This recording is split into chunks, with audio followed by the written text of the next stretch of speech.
Good morning, everyone. So today we're going to go through just an overview again of the interface as well as the snap, how we call it up. So this is our interface. We have our ribbons, and each ribbon has individual panels. So in my draw panel, I have all of my draw commands. In my modify panel, I have all of my modify commands. And this is our workspace. These tabs are new drawings. We can start a new drawing by clicking the plus sign. We can go to the applications manager and we can go to new, or we can click right here as they've gone over with you before. Now, this is our view cube. The view cube, when we have it in this particular orientation, it's telling us we're in a two-dimensional drawing. We cannot look at it from any other view, only the top view for the two-dimensional drawings. This icon we have here is called our crosshair, right? You would see that in the interface header that I gave you all. And right over here, we have our customization panel, which gives us a whole bunch of different tools. But what is selected is what is appearing in our status bar. So this is our status bar. And the icons that are blue are the ones that are on. Okay? This just allows what needs to be shown in the status bar. This is what is on.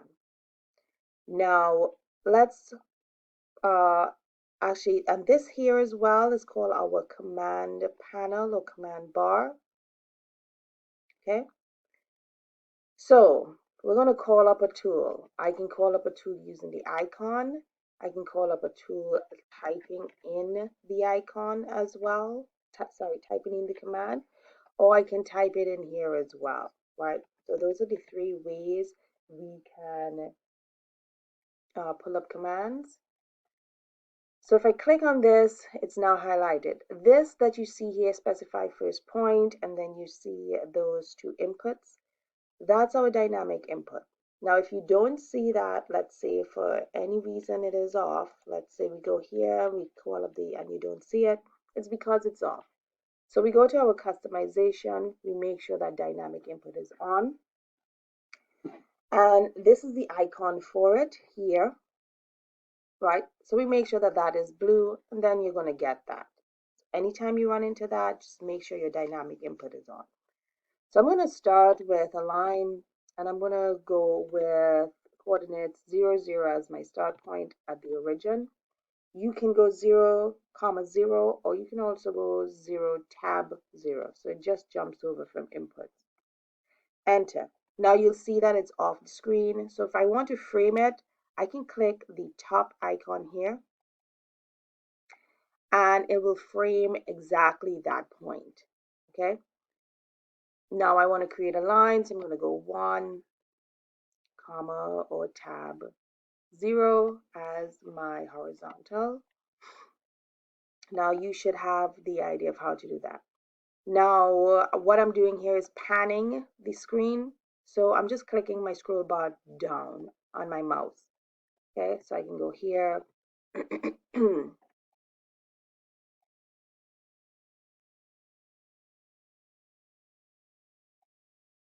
Right, this is one way of creating it. So we have our square, and we want the points or the snap aids to come up. So we want to call up our snap. So first thing, we can only call an snap or get the aid of an snap if we have another command selected. So now I have line selected again. You'll see that the midpoint of those lines will appear. Now, how do we pull those up in case we don't have it? Now, there is the shortcut for it, but we can also go to customization again. Make sure that our 2D snap has been selected. And then we have this is our icon here for the snap, right? Once it's blue, it's on.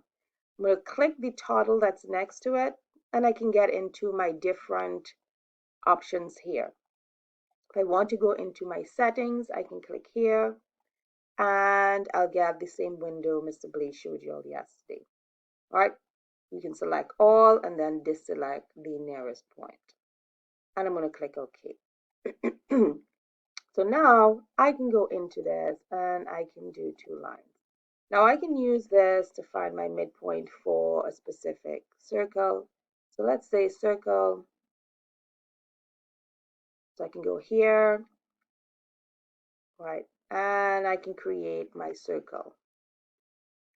If you're ever confused on what the tool, or how to use the tool, if you read the prompts, it's going to help you. So we'll do it again, and I'm going to use the rectangle again instead. So I can click here, click the rectangle. There are different options. You can call up the rectangle as well. I'm going to hover over my endpoint, and then I'm going to come here.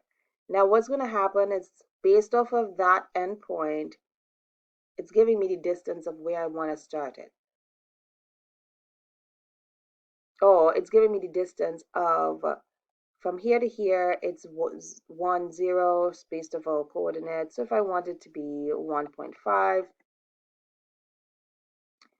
and then 0, I can click here. All right, nope, I'm not on a tool, that's why.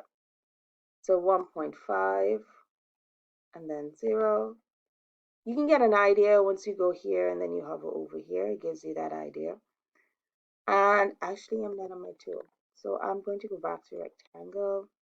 Right. When I hover over here, it's giving me an idea. It's 1.5 in distance from the origin.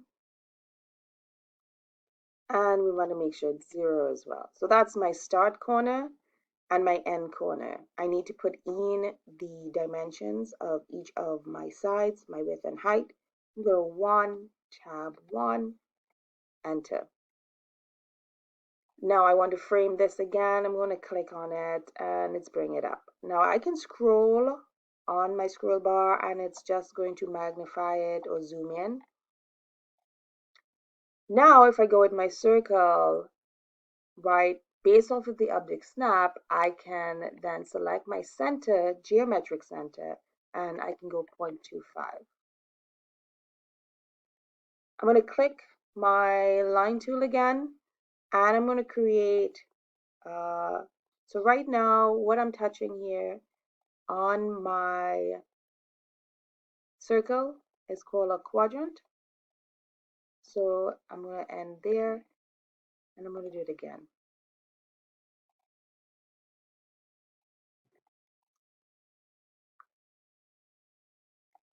Right? So let's say I wanted to extend this over. So again, my extend tool is going to be in the modify. So if I click here, so you get an idea of what the icon looks like as well. We click extend, we select the object that we want to extend it to, and then we hover over the line.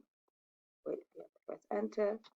Hover over the line we want to extend, and right. I'll do it for the other one as well.